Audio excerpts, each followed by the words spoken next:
যে একটা বাউলের এই ধরনের আচরণ আমি তো একদমই মানি না। কেন মানি না? কারণ দেখেন আমাদের ইংলিশেও কিছু কথা আছে যে স্লিপ অফ টাং, কথা বলতে বলতে আমরা মাঝে মাঝে মিস্টেক করে ফেলি। কিন্তু ওনার ভিডিওটা দেখার পরে আমার একবারও মনে হয়নি যে this is slip of tongue বা সে ভুলভাল উল্টাপাল্টা কিছু বলে ফেলেছে।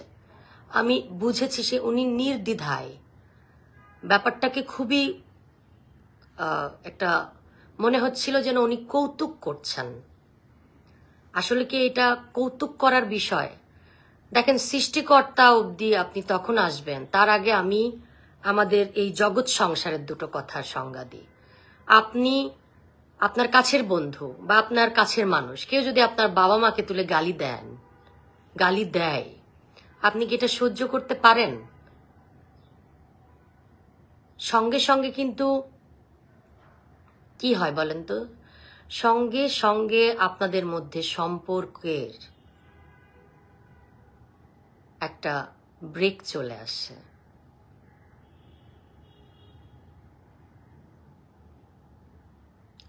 এটা কিন্তু ব্রেক চলে আসে কারণ আপনার বাবা মাকে তুলে যে গালি দিচ্ছে আপনি কিন্তু সহ্য করতে পারছেন না।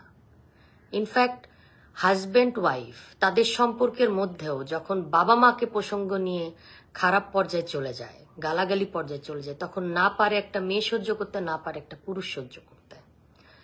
তো সেই জায়গায় যখন একজন মানুষ, সে একজন বাউল শিল্পী, সেই শিল্পী স্রষ্টাকে নিয়ে, আল্লাহকে নিয়ে এতগুলো বাজে কথা বলছে, তো এটা কিভাবে সহ্য করবো? দেখেন, আল্লাহর সাথে বান্দার সম্পর্ক অন্য লেভেলের। এটাকে নিয়ে সংজ্ঞা দেওয়ার মতো ক্ষমতা আমার হয়নি, আমি অত বড় পর্যায়ে যাইওনি।